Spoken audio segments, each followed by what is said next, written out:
Slay all day, every day, and I'm gonna make a new segment on Wednesdays.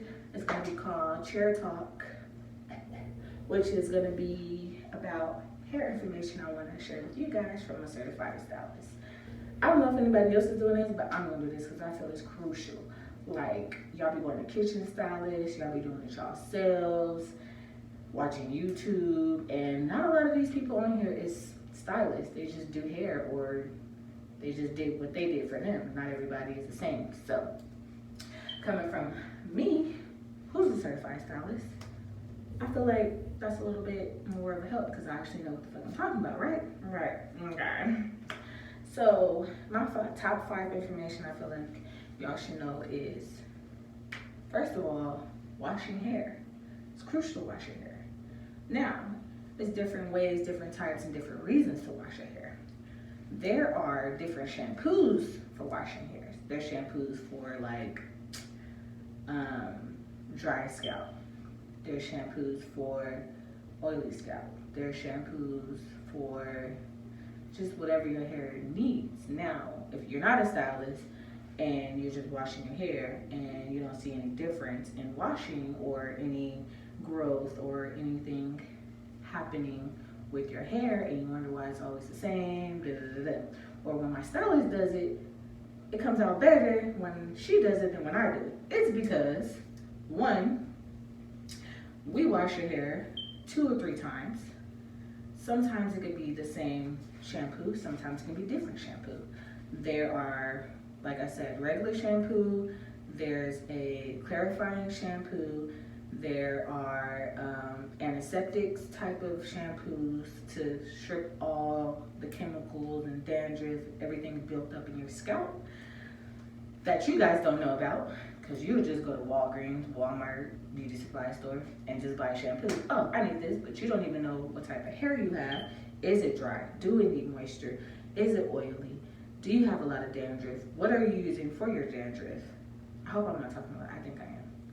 But yeah, there's a lot of type of shampoos. So if you are seeing a hairdresser, which I feel like you should, these are some questions you need to ask her. Hey, what do you feel my hair is lacking? What do you feel I can do at home to better me having less time coming to the shop, or to help you maintain what you're doing at the shop at home so you don't have to keep overworking yourself when I come to the shop, because I can help prevent it at home, if that makes sense. So yeah. I don't know, just randomly dance. But stuff like that. Like, there's different shampoos for everything. You just need to know what your hair lacks and what it needs. Getting your hair trimmed. Oh. Y'all just don't know how crucial that is. Alright. I normally does this for do this in a word. I usually, when I say a, isn't a word anyway, with a bobby pin. So anyway, say for instance, my 2 fingers are stuck together. My 2 fingers are one strand of hair, right? So my tips is like the split ends. The more it's split, the more breakage you're gonna get. To eventually, your split ends is gonna go up your hair shaft to where your hair gonna break off and you ain't got no hair, or you're gonna have like little pieces here and there, other parts long, and you wonder why this side longer and shorter than the other side? Oh, because your hair's breaking off. Why? Because you don't get your trims in. You need them clipped. I said don't get your trims in. You don't get your trims done or ends clipped. You need them done at least 4 to 6 weeks, or 6 to 8 weeks, depending how bad. So if you don't get them done and you're gonna start getting them done, I would advise go as frequently as possible until you get your hair healthy and where it needs to be, and then you'll get them less and less and less the more you go and keep maintaining it. Maintaining it, keyword, maintain. Don't just go once a year. That ain't gonna help. That ain't gonna work. No, it's not. Your hair is not gonna stay healthy. But anyway, your hair is going to keep breaking off if you don't get your ends trimmed. So what ends being trimmed have to do with your hair? Well, if you trim off the part that's going to break in half or split in half between the two hair follicles in your hair, your ends of your hair, when you cut that off, then it doesn't split, and then your hair can grow healthy. Did y'all hear that? It don't split, and then your hair can grow healthy. So that's it. I don't want to get my hands trimmed either, but my hair is healthy. My hair is growing. It's not splitting, less breakage. Simple. Kitchen stylist. Let me tell you about these kitchen stylists. Now look, I ain't even gonna front. I was a kitchen stylist upon a time in my life, but I didn't do no serious stuff. Like, I just braid hair, I did weave, nothing that's really gonna damage your shit. However, there's kitchen stylists doing perms and color and and glue and sewing. Nothing wrong. If you wanna make, you wanna pay cheaper and get what you get, that's do you, boo-boo. Your money, your hair. But don't come crying to a stylist about what she did when you could have just paid, because now you're paying double to a stylist, which you would have paid one price for us just to see us the one time. Now you paid her, now you gotta pay us to fix it, and we gonna charge you double because we correcting somebody else's work. And you could have just came to us first. My bad, my nephew walked in. Question to ask stylists.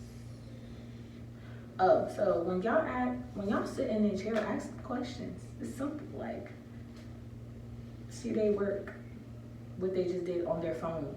Make sure the work that you see them do, that they have posted, has them in it. Or make sure,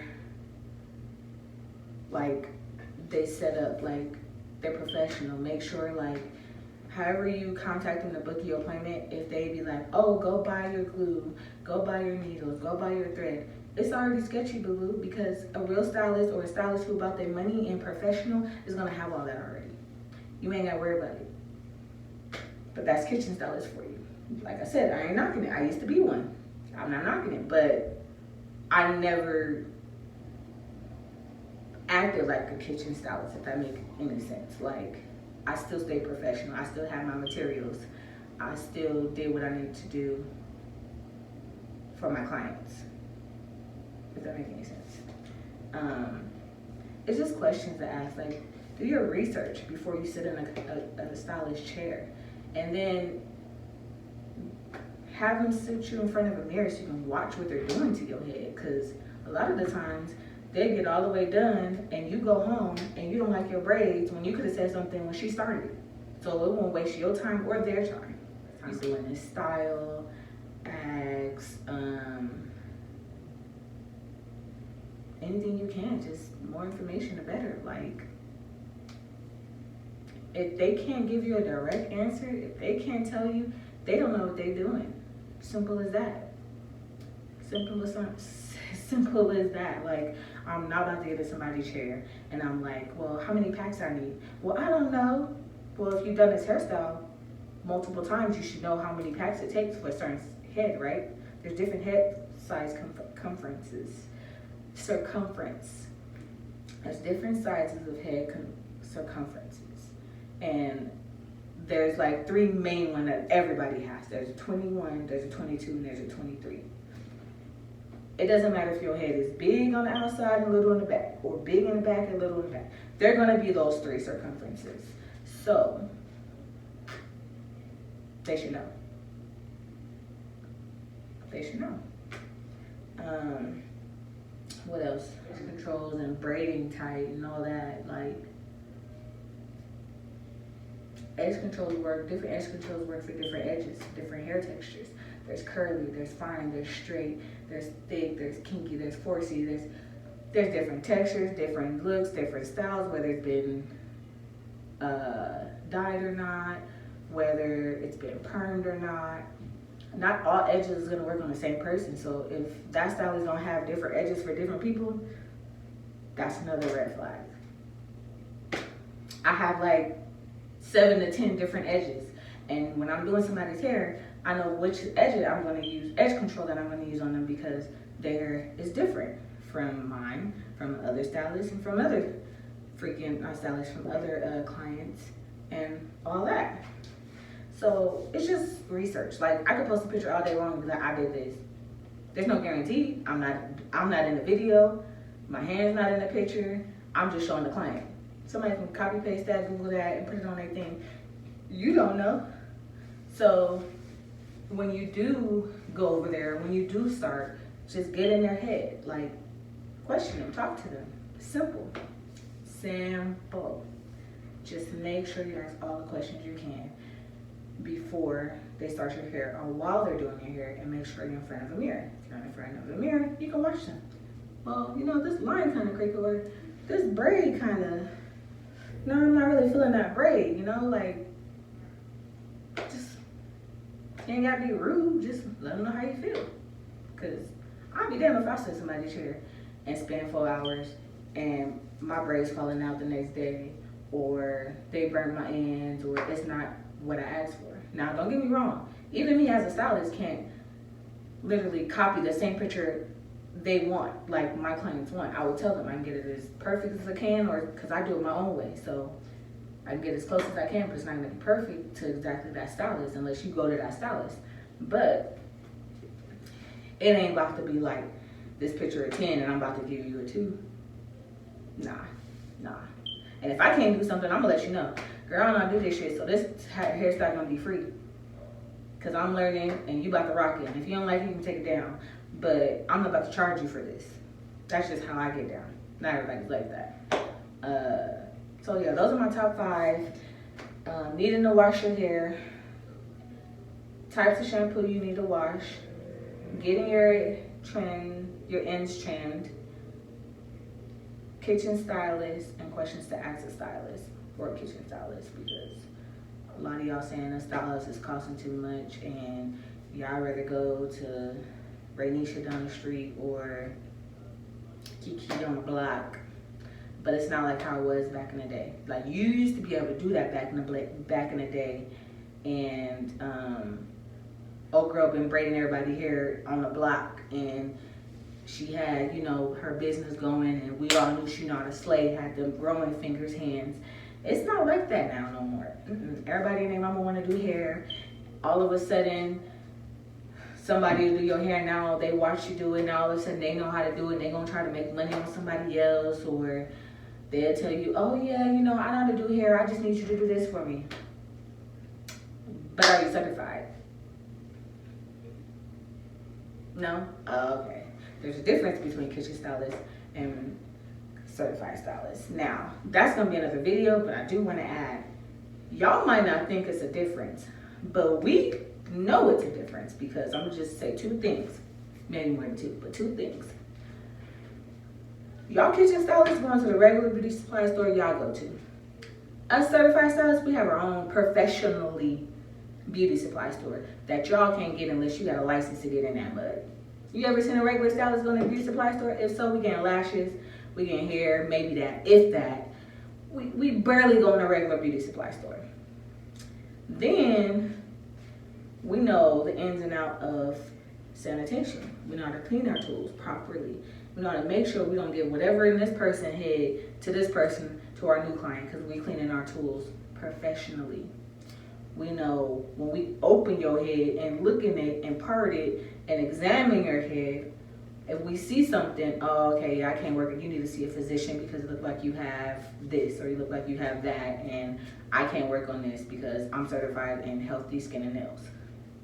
Simple as that. And when you're done and your dermatologist or whoever you go see comes tell you what you got and you come back and everything's good, then I can work on your head. Until then, I can't do it, sis, because that don't look right there. I don't discriminate. I just need you to go figure out what it is. Because I'm not trying to spread whatever is in your head to somebody else or to me or be in my household, if that makes any sense. So, it is what it is. Kitchen stylists don't know nothing. They use this comb on your head, their grandma head, their kid's head, and next thing you know, everybody got this. And you don't know where you got it from. They're not sanitary. You can wash your stuff all you want. You can wash your comb soak your brushes. That's still not gonna sanitize it. That's just washing the debris off of it. That's not sanitizing it. There still can be certain other bacteria or microorganisms on the comb that's gonna live there and grow and get on all your other tools and instruments, professional terms, which is really just your other curling irons or combs, brushes, needles, thread, all that. So that's all I wanted to say for today. And catch me on my Wednesdays on my next chair talk. Next time I'll be in my chair, so it can be like for real, because I plan on like twisting and starting like chair talk, and I'll put the word. Yes, so I think Mondays I made something. What was Mondays? I don't remember. I know I got like a DIY tutorials that I'm gonna start posting. Wednesdays is gonna be like my hair talks and knowledge. And then Fridays is gonna be something else, but I don't remember. But I will update y'all in the description. So thanks for watching.